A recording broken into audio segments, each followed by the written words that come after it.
שימו לב, אתה מוכן להיות איתי בתוכנית? אוקיי. גם אדוני השגריר, גם יוסי לנגוצי, תעזרו לנו להבין מה קורה פה. תחקיר שאנחנו מפרסמים כאן הבוקר, אתה מנסה להיכנס לבריכה, לקאנטרי קלאב של באר שבע, ושם בכניסה אומרים לך מה? לא. כי? כי אני ערבי. לא, לא זה מה שאומרים. הם עטפו את זה במילים אחרות, נכון? לא, אז זהו, אז לפני שאני מדבר על זה, אני רוצה לעשות הקדמה. כן. למה אני פה היום? כי זה לא מובן מאליו.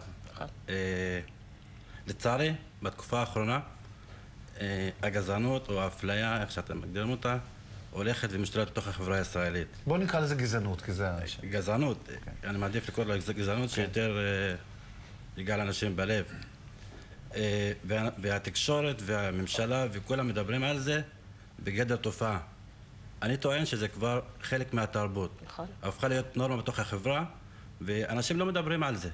הרי זה יהיה בכותרת היום, ומחר אף אחד לא ידבר על זה. תראה, זה היה בכותרת לפני שבועיים, 3 בסיפור הסופרלנד, והיינו בטוחים שזה, אתה יודע... בדיוק, שזה לא יקרה שוב. שיזהרו, והנה זה קורה שוב. עכשיו, תגיד, אתה מגיע לבריכה הזו ואתה מצלם את מה שאומרים לך. למה אתה מצלם את זה?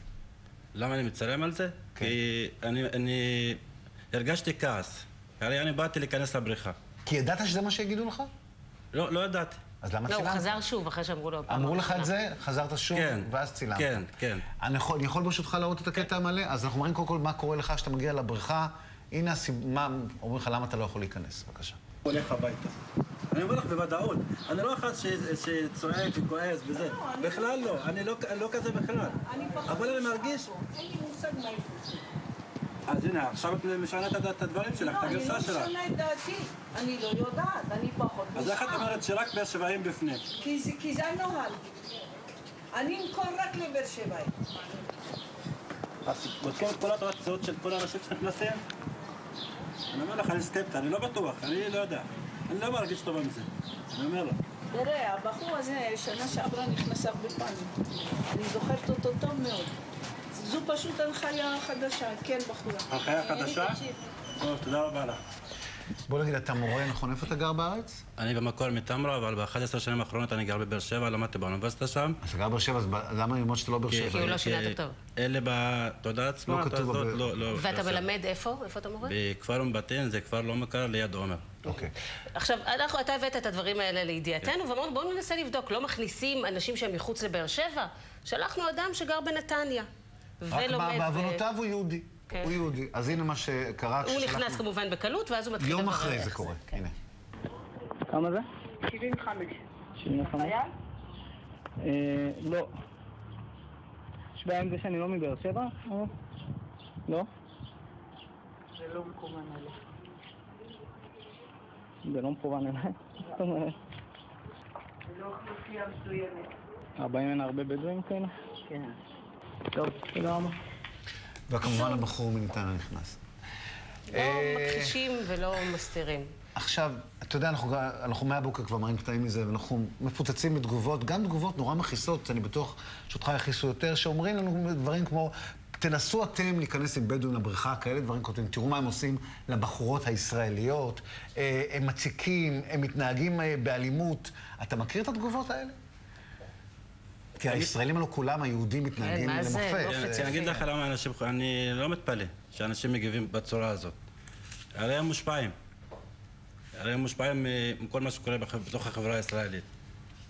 והם מתנהגים ככה, לפי מה שקורה בסביבה, הם מתנהגים ככה, מדברים ככה. האמת שאין אמת מה שהם אומרים. תגיד, אתה מורה, אתה איש חינוך, יש סיכוי שמשהו באווירה הזאת, כפי שאתה אומר, זה כבר טבוע עמוק בחברה הישראלית, ישתנה? יש סיכוי? אני אגיד לך, לפני כמה שנים עבדתי בגבעת חביבה. גבעת חביבה? כן.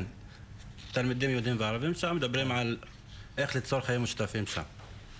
והיה לי מקרה עם אחת התלמידות שם, אני גם אמרתי את זה לכתב במעריב, אחת התלמידות אמרה לי, רק אתמול נזכרתי בסיפור שלה, אמרה לי, הרי אנחנו עכשיו מדברים על זה, ואחר כך זה לא יהיה.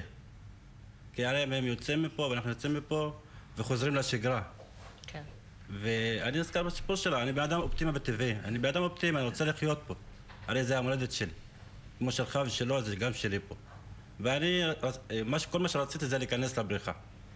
ובהקשר של איש חינוך, אני לא חושב שזה רק אני. הרי צריכים כולם להרים את הכפפה וכולם ביחד.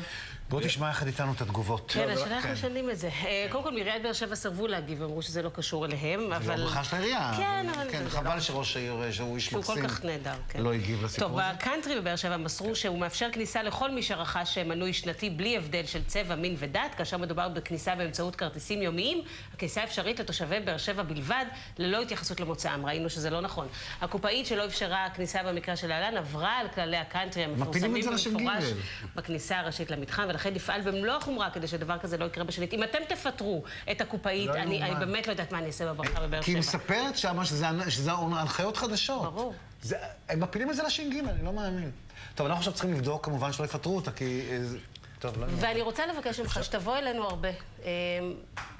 כל פעם כדי לספר על דברים ולנסות להנגיש את זה טיפה. זהו, אני לא אשתוק יותר, כי אתמול שדיברת עם חברים שלי והסביבה שלי, היו עוד הרבה מקרים של סיפורים, של תופעות מהסוג הזה. אני אספר לך שהיום בערב ישודר בחדשות 10 תחקיר נוסף על בריכות בצפון הארץ, שקורים מקרים בדיוק כמו המקרה הזה. רק משפט אחד. בבקשה. אני כועס לא רק בשביל עצמי. הרי שהייתי שם, באה אישה עם הילדים שלה, עם הבעל שלה להיכנס לבריכה, אישה ערבייה עם הבעל שלה ולא נתנו לה להיכנס. היא חזרה והילדים שלה התחילו לדבר למה אנחנו לא נכנסים.